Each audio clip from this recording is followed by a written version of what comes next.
Okay. So you like that? You like this guy, huh? All right. Let's have fun. Let's do a full-on tutorial on how I did every single step in that process. Let's go into Photoshop. All right. Here it is. So we have Mosaic, right? And I actually lost this. I did this like 4 different ways, which is just a damn shame that I lost it. Um, it's just different color variations and things that are just fun. So let's. You saw earlier that I was able to grab world and move world around, right? And you saw that I was able to scale it up and scale it down and all that loveliness. You also saw that there was this shininess to the background, right? That I added in, and then I linked those layers so that no matter which layer I'm moving them both. And as if I'm transforming it, I'm transforming them both. So let's go into that. So under 3D World, we obviously have the world, right? And behind it, we have this shiny thing that I did, right? These are both smart objects, so that way when I scale them, I don't lose or and whenever I do anything, basically, I'm pretty much always guaranteed to be fine. And this smart object, it looks huge. You can barely see anything, but it's a gigantic white blob. All I did was I took the brush, made a really big brush, kind of brushed around a little bit. I actually have a Wacom tablet, so I was using a pen. But you could get this effect in other ways. So I'll show you one way to do it. I'm in the lasso tool. I pressed L to get the lasso tool. The lasso tool is the third one from the top up here, and I'm just going to use the polygon lasso tool, and I'm just going to go make a shape. Boom, boom, boom, boom, boom. Okay, well this is probably the worst shape in the world, but it's a shape nonetheless. I'm going to make sure I'm on black so you can see what I'm doing. Whenever I am in a marquee tool or a lasso tool, right up here, it changes over here. It's right over here, refine edge. Click it. Hey, now we can kind of see what we're doing. I can shift the edge. I can make it go out a few pixels. Really, this isn't much shifting. It's kind of not really what you need. But the feather tool, now that's what you need. Look at how all of a sudden we're feathering those edges. We go out enough, and it's almost as feathered as what I did with just a pen on a Wacom tablet. So you can do it easily and quickly like that. I'm just going to close this smart object down. So that's the smart object that is linked behind the world. That's that. That's all it is. It's really just nothing but blotchy, blurry whiteness. And then in the world, obviously, I had told you earlier that I had already kind of done a little bit of that, a little bit of that. Whoops.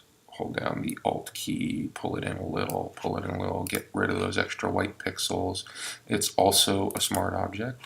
So if we see it at size, there it is with all of its glorious detail at size. And since it's a smart object, it will go ahead and render in our other Photoshop file. So it's basically a Photoshop file that's been turned into a layer and crammed into another Photoshop file that Photoshop file will always reference to. So whenever I scale it up or scale it down, as long as I'm not getting bigger than what this is right now, which is 1200 pixels or so square.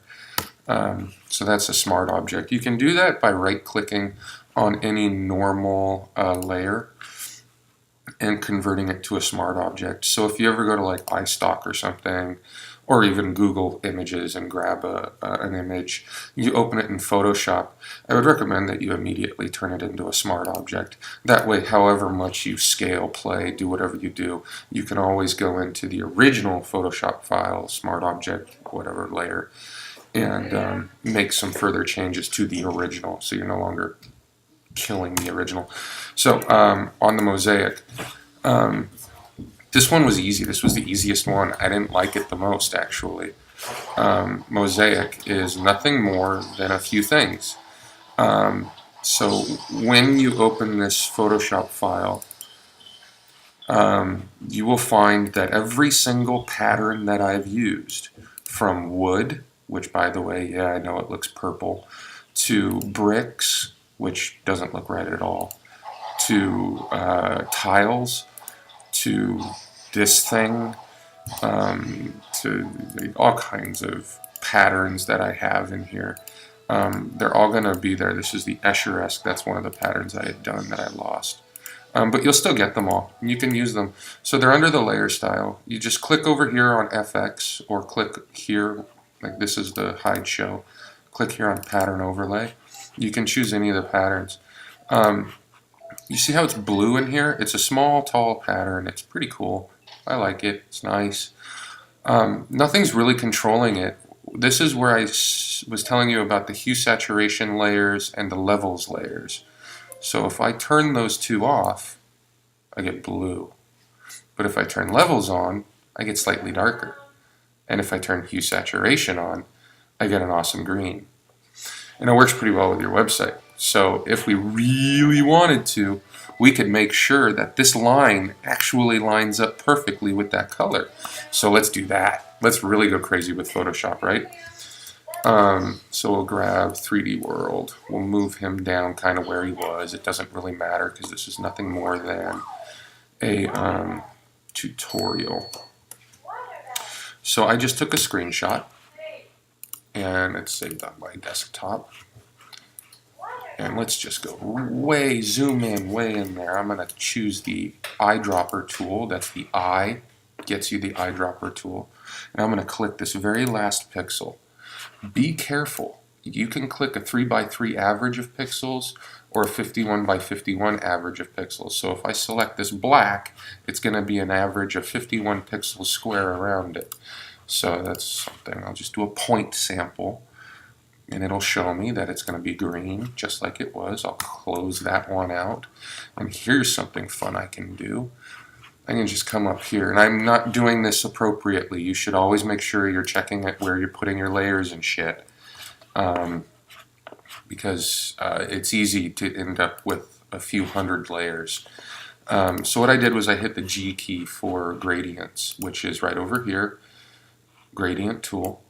When I got into the gradient tool, it gave me these guys up here, and if I just click on that, I can go in here and I can tell this green to white to be, I don't know, let's say if I click here, I can do green to incredibly transparent. Okay, and let's move this guy over just because I know that's what we're going to have to do. So if I zoom in,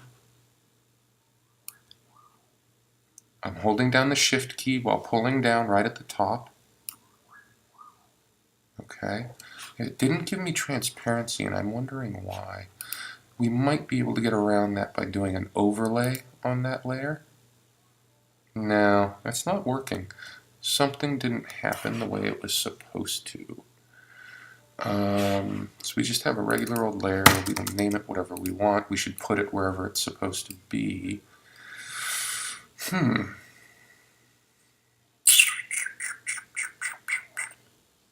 Why? Alright. I may not be working on the most legal of versions of Photoshop, so I can do this a different way. Right? And then I can change that to... No, sorry, not overlay, not multiply. We want to do... no, luminosity wouldn't work. We can do color.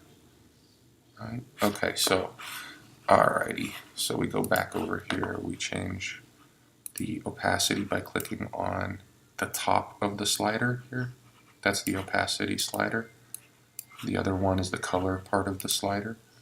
And we just redo it. And actually we can select all, delete, deselect, and do that. And that, if we open up our screenshot and just take a little bit, just say that little bit right there, we'll copy it out, we'll close it down, we'll paste it in. Should give us a damn close match to that green. Even though it's got the texture in it, that is a very damn close match to that green. So stupid Photoshop tricks, whatever. ways to do things. Let's undo everything I've just done. Get back. There we go. Yeah, stupid Photoshop.